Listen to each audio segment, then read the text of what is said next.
انہوں نے ایک مزید نفیس دوربین تیار کی، گیلیلو نے دوربین تیار کی ہے جو علم فلکیات کی مزید تحقیق کے بارے قابل تھی۔ علم فلکیات یعنی کہ سیاروں، ستاروں کا علم، تو اس کے بارے میں تحقیق کرنے کے لیے آسانی ہو گئی یہ دوربین کے ذریعے۔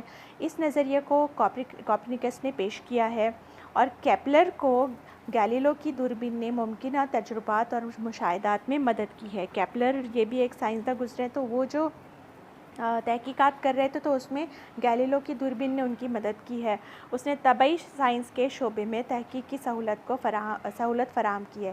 طبعی سائنس یعنی جو فزیکل چیزیں موجود ہیں، تو اس شعبے میں یہ جو دوربین ہیں اور دیگر ایجادات ہیں انہوں نے اس کو سہولت فراہم کی ہے، جیسے کہ گن پاؤڈر، جو بندوق کے اندر گولی کا پاؤڈر استعمال ہوتا ہے، اور طباعت یعنی کہ پرنٹنگ، چھپائی کا کام، اس کی ایجاد نے جنگ اور علم کی بازیابی کی تکنیک میں بنیادی تبدیلیاں لے آئی۔ یعنی یہ نشاط الثانیہ کے دور میں جو یہ دو تحقیقات ہوئی ہیں اور جو اس کے ایجادات ہوئی ہیں، جیسے کہ گولی کا پاؤڈر بنانا، بندوق کی گولی کا پاؤڈر بنانا، اور دوسرا جو ہے وہ طباعت کرنا، چھپائی کا کام کرنا، اس نے بہت زیادہ ترقی لے آئی اس دور میں۔ جو گن پاؤڈر اس کے بعد جرمنی میں پہلا پرنٹنگ پریس قائم کیا گیا، چھاپا خانہ تیار کیا گیا۔ سن 1440 میں جوہانس گٹنبرگ نے اس کام کی شروعات کی ہے۔ اس کی بھی ایک بہت ہی خوبصورت سی اور عمدہ تاریخ ہے۔ لوگ کاغذ کی ایجاد سے قبل، کاغذ کی دریافت سے قبل لوگ جو ہیں وہ مختلف اشیاء پر اپنی تحریر کو لکھا کرتے تھے، جیسے کہ پتھر ہو گئے یا دھاتی پترے ہو گئے یا پتوں پر لکھا جاتا تھا، چمڑوں پر لکھا جاتا تھا۔ لیکن چین نے کاغذ کی ایجاد کی۔ چین کے پاس چھپائی کے کیل موجود تھے، یعنی وہ الفاظ وغیرہ ان کے پاس، اس کے الفابیٹس وغیرہ جو تھے اس کے کیل موجود تھے، لیکن ان کے پاس چھپائی مشین نہیں تھی۔ اس کا استعمال کیسے کرے وہ یہ چیز نہیں جانتے تھے۔ تو یہ سلسلہ جب کاغذ کی ایجاد ہوئی اور کاغذ جو ہے وہ جب جرمنی پہنچا، تو جرمنی میں ایک جوہانس گٹنبرگ ایک سونار تھے اور وہ کیلوں کے چیزوں سے واقف تھے، تو انہوں نے یہ چھپائی کی مشین ایجاد کر لی اور اس طرح سے پھر چھپائی کا کام شروع ہوا، جسے طباعت کہا جاتا ہے۔ اٹلی میں پہلے چھاپا خانے کا آغاز ہوا 1451 میں۔ طباعت جو ہے، چھاپا خانہ چھپائی کی ایجاد نشاط الثانیہ کے دور کا ایک بہترین تحفہ ہے۔ عام لوگوں تک جو نئی معلومات اور علم کی وسعت کے لیے یہ نئی راہیں کھل گئی، کیونکہ اب جو ہے معلومات کو اخبارات کے ذریعے، افسانوں کے ذریعے، ناول کے ذریعے، نظموں کے ذریعے، کتابی شکل میں پہنچایا جا سکتا تھا، تو عام لوگوں تک یہ معلومات پہنچنے لگی۔ 18ویں صدی میں متعدد جدید یونیورسٹیاں وجود میں آ گئیں، اور یونیورسٹیوں میں ہونے والے شامل میں جو نصاب تھے، جو سلیبس تھا، اس میں ہومر کے لکھے ہوئے مہاکاوی، ایلائیڈ اور اوڈیسیز، یونانی ڈرامے، عظیم مقرروں کی تقاریر، اور ادب، مصوری یعنی کہ پینٹنگ، مجسمہ سازی یعنی کہ مورتیاں بنانا، اخلاقیات اور علم سیاسیات، پولیٹیکل سائنس، علم تاریخ، ہسٹری، یہ سارے مضامین کو شامل کیا گیا۔ اس کے نتیجے میں لوگ جو ہیں وہ آزادانہ سوچ پر اب توجہ دینے لگے۔ اوپر ہم لوگوں نے پڑھا ہے کہ گیلیلو جو ہیں انہوں نے دوربین ایجاد کی تھی، اور جس کی وجہ سے ایک نئی ترقی کا ایک نیا باب کھل گیا تھا۔ تو یہ گیلیلو کون تھے، ان کے بارے میں ہم یہاں پر تھوڑی سی معلومات حاصل کر لیں گے۔ گیلیلو کی پیدائش ہوئی تھی 1564 میں، اور ان کا انتقال ہوا تھا 1642 میں۔ گیلیلو نے تجرباتی مشاہدے کا عقلی طریقہ قائم کیا تھا، یعنی تجربہ جو ہوتا ہے اس کو ہم عقل کی بنیاد پر مشاہدہ کرتے ہیں، اور ان کی بنیاد پر ایک تھیوری انہوں نے تیار کی تھی۔ لہٰذا گیلیلو تجرباتی سائنس کے باپ کے طور پر بھی مانے جاتے ہیں۔ انہوں نے یہ ثابت کیا تھا کہ مختلف وزن کی اشیاء کی رفتار برابر ہے، یعنی اگر کوئی وزنی شے ہیں، الگ الگ وزن کی شے ہیں، لیکن اونچائی سے اگر ہم اسے نیچے کی جانب پھینکیں تو وہ ایک ہی رفتار سے نیچے آئیں گی۔ اس کے لیے اٹلی کے پیزا ٹاور کے اونچائی پر انہوں نے اس کا باقاعدہ کامیاب تجربہ کیا۔ اسی طرح ایرسٹوٹل جو ایک بہت بڑے مفکر گزرے ہیں، ان کا جو نظریہ تھا کہ بھاری وزن کی چیزیں ہلکی وزن کی چیزوں سے تیزی سے نیچے گریں گی، تو وہ انہوں نے غلط ثابت کر دیا۔ ایرسٹوٹل کا ماننا تھا کہ بھاری چیز جو ہے وہ اونچائی سے نیچے پھینکے جائے گی تو وہ تیزی سے آئیں گی، اور جو ہلکی چیزیں پھینکی جائیں گی تو وہ کم رفتار میں آئیں گی۔ تو یہ تجربہ ان کا غلط ثابت ہو گیا، یہ ان کی سوچ غلط ثابت ہو گئی گیلیلو کے تجربے کے سامنے۔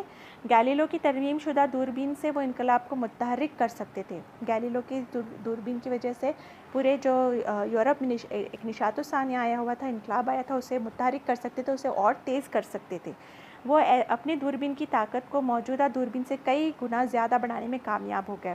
انہوں نے جو پہلے صرف دوربین موجود تھی اس کو اور زیادہ موڈیفائی کیا، اس کو اور زیادہ اچھے طریقے سے بنایا تاکہ وہ اچھے طریقے سے زیادہ اچھے طریقے سے استعمال کی جا سکے۔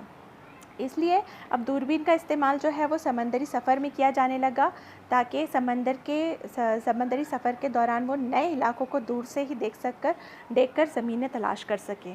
اپنی دوربین سے انہوں نے مشتری، جسے ہم جوپیٹر کہتے ہیں، اس سیارے کے 4 بڑے مصنوعی سیارے بھی دریافت کیے۔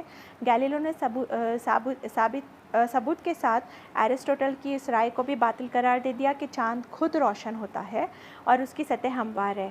انہوں نے ثابت کیا کہ چاند پر پہاڑ اور وادیاں ہیں اور اس سے نکلنے والی روشنی دراصل سورج کی عکاسی کرنیں ہیں، یعنی چاند جو ہمیں روشن نظر آتا ہے وہ خود بخود نہیں ہوتا، بلکہ سورج کی روشنیاں چاند پر پڑتی ہیں، منعکس ہوتی ہیں، جس کی وجہ سے چاند روشن ہوتا ہے۔ تو یہ ثابت کیا ہے گیلیلو نے۔ اس نے یہ بھی حساب لگایا تھا کہ سورج اپنے محور پر، اپنے مدار پر، اپنے چاروں طرف جو گردش کرتا ہے، اسے ایک چکر کو مکمل کرنے کے لیے 27 دن لگتے ہیں۔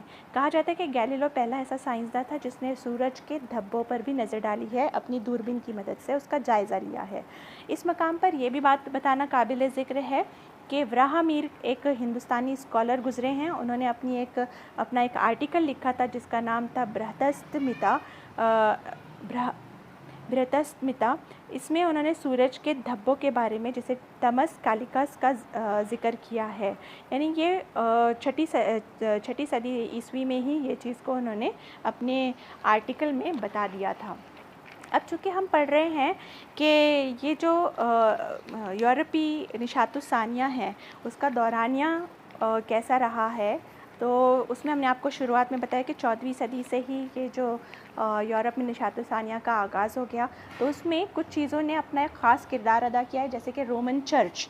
تو یہ رومن چرچ کا کردار کیا رہا ہے، ابھی ہم وہ پڑھیں گے۔ نشاط الثانیہ کے قبل کے دور میں رومن چرچ نے نہ صرف لوگوں کی مذہبی زندگی پر قابو پا لیا بلکہ لوگوں کی انفرادی زندگی پر بھی قابو پا لیا۔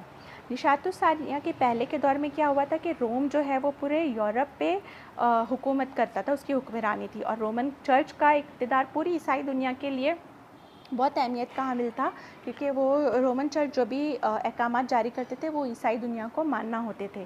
تو اس طرح سے انہوں نے کیا کیا تھا کہ اپنے اختیارات کا استعمال کر کے نہ صرف لوگوں کی مذہبی زندگی پر بلکہ ان کی انفرادی زندگی پر بھی انہوں نے قابو کر لیا تھا۔ اس نے عام لوگوں کا استحصال کیا۔ چرچ میں جانے کے لیے، چرچ کیا ہے؟ عیسائیوں کی عبادت گاہ ہے، تو وہاں پر جانے کے لیے عوام کو فیس کی ادائیگی کرنی پڑتی تھی، اور اس طرح سے ان کا معاشی استحصال ہوا۔ ان سے عام لوگوں سے آزادانہ سوچ پر بھی پابندی عائد کر دی گئی تھی کہ وہ خود سے کوئی بھی چیز کے بارے میں نہیں سوچ سکتے، نہ فیصلے لے سکتے تھے۔ جو بھی شخص کیتھولک چرچ کے ذریعے روایتی تشریح سے مختلف بائبل کی ترجمانی کی ضرورت کرتا، اسے سزائے موت سنائی جاتی تھی۔ یعنی کہ کیتھولک چرچ جو تھے، رومن چرچ جو تھے، انہوں نے بائبل کے جو ترجمے بنائے تھے، اگر اس سے ہٹ کر کوئی شخص دوسرا اپنے طرف سے اپنی زبان میں یا اپنے طریقے سے اپنی سوچ کے مطابق ترجمہ کرنے کی کوشش کرتا تھا بائبل کا، تو اسے موت کی سزا دے دی جاتی تھی۔ نشاط الثانیہ کا انسانیت پسند فلسفہ کیتھولک چرچ کے خلاف مزاحمت کی بنیاد بنانے میں مددگار تھا۔ نشاط الثانیہ کس چیز پر کانسنٹریٹ کر رہا تھا؟ کہ انسانی آزادی پر اور انسانیت پر، اور یہ جو کیتھولک چرچ تھے ان کی تعلیمات سے مختلف تھا، تو اس لیے یہ نشاط الثانیہ جو ہے وہ اور زیادہ تیزی سے ترقی کر گیا۔ اب دوسری چیز جو نشاط الثانیہ کو ترقی دینے میں مددگار ثابت ہوئی وہ ہے جدید سائنس۔ تو ماڈرن سائنسدانوں نے حقیقت کی تلاش ان سائنسی طریقہ کار کا سختی سے استعمال کرتے ہوئے کیا تھا جو تجرباتی تجربے پر زور دیتا ہے۔ سائنسداں کیا کرتے ہیں؟ تجربے کرتے ہیں ایک خاص مقصد کو لے کر اور اسے ثابت کرتے ہیں جو عقل قبول کرتی ہے۔ تو اس کی جو یہ تجرباتی تجربے ہوئے ہیں اس کی مدد سے بھی نشاط الثانیہ میں کافی ترقی ہوئی۔ اسی نقطہ نظر نے سائنس کے جدید دور کی شروعات کی۔ جیسے علم ریاضی ہے، علم سائنس ہے، آرٹس یعنی فنون ہے، سیکھنے نشاط ثانیہ کے دوران اہمیت حاصل کر لی۔